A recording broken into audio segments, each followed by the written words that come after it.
बिस्मिल्लाहिर्रहमानिर्रहीम।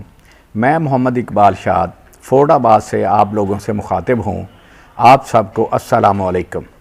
आजकल मुल्क में एक सियासी कशमकश चल रही है। वज़ीर आज़म इमरान ख़ान के ख़िलाफ़ अदम एतमाद की तहरीक आई हुई है और कल इंशाअल्लाह कौमी असम्बली में अदम एतमाद की तहरीक पे वोटिंग हो जाएगी और वोटिंग के बाद इमरान ख़ान ना सिर्फ साबिक़ वज़ीर आज़म हो जाएंगे बल्कि हमेशा के लिए किस्सा पारीना बन जाएंगे, क्योंकि साजिशें हमेशा कामयाब नहीं होती। और वैसे भी वो इंग्लिश का एक मुहावरा है, Christmas comes but once in a year. तो अब रोज़ तो हलवा नहीं मिलता, ना रोज़ ईद होती है।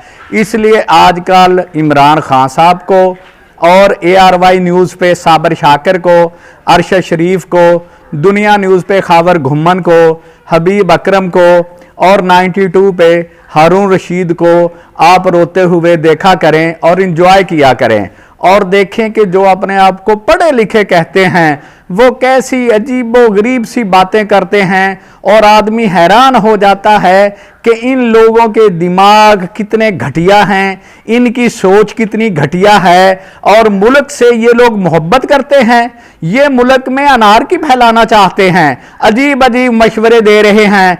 1 लाख का मजमा लेके आ जाओ, लोगों को वोट कास्ट ना करने दो, गली में ये करो, मोहल्ले में ये करो। ओ खुदा के बंदो, ये मुल्क हम सब का मुल्क है, ये हुकूमत तो आनी जानी चीज है। अगर आपने कोई अच्छा काम किया होगा, आप जनरल इलेक्शन में जाएंगे, लोग आपको फिर वोट दे देंगे। लेकिन इन सबको पता है कि ये सारे शैतान और इब्लीस के साथी हैं और जब इब्लीस को अल्लाह ताला ने लानत भेजकर जन्नत से निकाल दिया तो इतने 1000 साल गुजरने के बाद वो जलीलो ख्वार हो रहा है। और यही हाल इन 5-6 का और इमरान खान का है।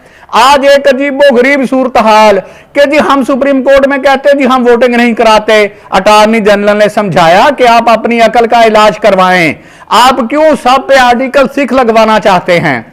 मैं इन सब लोगों से ये पूछता हूं कि कोई भी मुल्क हो दुनिया में, वो किसी कायदे कानून आइन आर्टिकल के ताबे चलता है या बगैर आपकी ख्वाहिशें। ऐसे लोग हैरान हूं कि चैनल पे बैठ के क्या करते हैं, इनमें और घटिया तरीन लोगों में क्या फर्क है। और ऐसे लोगों के बारे में अल्लाह ताला का फरमान है, सुम्मुम बुकमुम उमयुन फहुम ला यरजऊन। और नवाज शरीफ का पैगाम, इनके नाम ना गवाओ नाव के नीम कश, ना गवाओ नाव के नीम कश, दिले रेजा रेजा गवा दिया, जो बचे हैं संग समेट लो, तने दाग दाग लुटा दिया। मेरे चारा घर को नवीद हो, सफेद दुश्मना को खबर करो। मेरे चारा घर को नवीद हो, सफेद दुश्मना को खबर करो। जो कर्ज रखते थे जान पर, आज हिसाब चुका दिया। जो रुके तो कोहगरा थे हम, जो रुके तो कोहगरा थे हम, और चले तो जान से गुजर गए। ऐ राहे यार कदम कदम तुझे यादगार बना दिया। वो जिसके खिलाफ तुम लोगों ने इतना गलीज प्रोपेगेंडा किया, जिसे तुम लोगों ने इस्लाम दुश्मन, मुल्क दुश्मन, क्या क्या साबित करने की कोशिश नहीं की। लेकिन इरशाद बारी ताला है, लानतुल्लाहि अलल काज़िबीन, और झूठों पे अल्लाह की लानत है। और अल्लाह ने तुम लोगों को जलील कर दिया है। वा तो इज़्ज़ु मन तशाउ वा तो ज़िल्लु मन तशाउ बियदिकल खैर, वा तो इज़्ज़ु मन तशाउ वा तो ज़िल्लु मन तशाउ बियदिकल खैर, इन्नल्लाह अला कुल्लि शैइन कदीर। और इरशाद बारी ताला है, मैं जिसे चाहूं उसे इज्जत दूं और जिसे चाहूं रुसवा कर दूं। और बेशक अल्लाह ताला हर चीज पे कुदरत है। और ये हम सब इंसानों को अल्लाह ताला की कुदरत पे यकीन आ जाना चाहिए। इरशाद बारी ताला है, कुल हुवल्लाहु अहद अल्लाहु समद। ए नबी लोगों से कह दीजिए कि अल्लाह अहद एक है, और ए नबी लोगों से कह दीजिए कि अल्लाह बेनियाज है। ये मेरे अल्लाह ताला की बेनियाजी है कि मेरे अल्लाह ताला ने इन लोगों ने जितनी कोशिशें कर सकते थे उससे भी आगे तक ये लोग गए। लेकिन अब ये अपने अंजाम को देखकर डरे हुए हैं, सहमे हुए हैं। और ऐसे लोगों के बारे में अल्लाह ताला ने कुरान मजीद में इरशाद फरमाया, ए नबी ये काफिर लोग, इन्हें 1000 साल की जिंदगी दे दी जाए, फिर भी जब इनकी मौत का वक्त करीब आएगा तो ये रोएंगे और कहेंगे नहीं हमें तो थोड़ा सा अरसा मिला। और यही ये सारे अब हुकूमत के बारे में रो रहे हैं। भाई 3.25 साल में तुम लोगों ने कौन सा अच्छा काम किया कि हमें और टाइम दिया जाए, ये इदारा मदाखलत करे, ये इदारा मदाखलत करे, ये इदारा मदाखलत करे। ओ खुदा के बंदो, तुम ये सोचो कि तुम मुल्क को किस तरफ लेके जाना चाहते हो।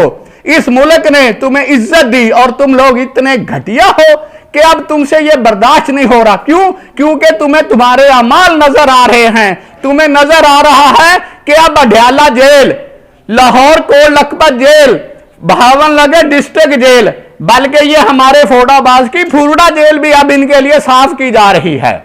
उसके अलावा आज पंजाब असम्बली का इजलास स्पीकर पंजाब असम्बली जनाब परवेज इलाही साहब ने कॉल किया और कल उन्होंने, उनके बेटे ने उन्हें खबर दी कि अब्बा जी मैंने मेंबर पूरे कर लिए हैं, तो आप रात को इजलास बुला के वजीर आला बन जाए। अब परवेज इलाही ने कहा बेटा कितने बजे बुलाने? उसने कहा अब्बा जी अभी बुलाए, मेंबर पूरे हैं। परवेज इलाही साहब ने फौरन इजलास कॉल कर लिया और यह कहा 4 बजे कागज जमा होंगे, 4:30 बजे वजीर आला का इंतखाब हो जाएगा।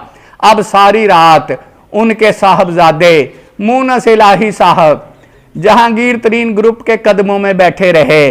उन्होंने समझाया कि अल्लाह के बंदो, हमारे साथ जो कुछ तुम लोगों ने किया है उसके बाद तुम ये तवक्को रखते हो, कुछ शर्म होती है, कुछ हया होती है। अब उन्होंने सुबह अब्बा जी को फोन कर दिया, भी अब्बा जी वो मान गए। अब्बा जी बड़े खुश। अब्बा जी ने सुबह सुबह उठ के मेकअप शेकअप करवाया, ब्यूटी पार्लर वाले को बुलवाया और धोबी को बुलवाया, वास्कट शास्कट ये वो सब कुछ प्रेस हुआ और चौधरी साहब बड़े खुश। अभी चौधरी साहब नाश्ता कर रहे थे और बड़े खुश थे भी शाम को वो आएंगे तो वजीर आला का प्रोटोकॉल होगा। उतनी देर में खबर आ गई कि लंदन में जहांगीर तरीन साहब के साथ इसहाक डार साहब की जो मुलाकात हो रही थी उसमें जहांगीर तरीन ग्रुप ने मियां हमजा शहबाज शरीफ साहब की हमायत का फैसला कर लिया। अब बेचारे परवेज इलाही साहब परेशान। अब सुबह 11 बजे का इजलास बुलाया हुआ, अपोजिशन के मेंबरान असेंबली हॉल में बैठे और मियां और अपना चौधरी परवेज इलाही साहब चुप करके असेंबली के वो स्पीकर के चैम्बर में बैठे। वो बेचारे, तो वो मुझे ख्याल आया कि ऐसे ही एक दफा हम एक बारात के साथ चले गए। अब हम सफर करके गए बड़ी दूर से। अब जाहिर है बारातियों ने नाश्ता भी नहीं किया होता, भी चले वहां टाइम दिया हुआ उस टाइम पर पहुंचेंगे। पता चले भी वो निकाह होगा तो फिर खाना वाना चाय वाय मिलेगी। लोग परेशान भी क्या हुआ तो पता चला भी दुल्हन साहिबा जो हैं वो मेकअप करवाने के लिए ब्यूटी पार्लर गई हुई हैं। अब दुल्हन का मेकअप होता, दुल्हन आती, निकाह होता तो बारातियों को खाना दिया जाता। इसी तरह आज बेचारे पंजाब असेंबली के मेंबरान बैठे। अब परवेज इलाही साहब अंदर परेशान बैठे, भाई ये मेरे साथ मेरे बेटे ने क्या कर दिया।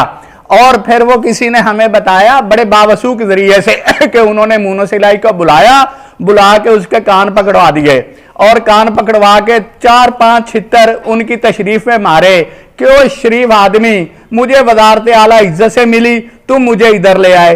रात तुमने कह दिया बंदे पूरे, अब मुझे तुम जलील करवा रहे हो। और वो पंजाबी में आप लोगों ने वो स्टोरी सुनी होगी सैती मुराद बलोच की। तो वो पंजाबी में है कि हीरत गई सी नाल हमशीर भी गई।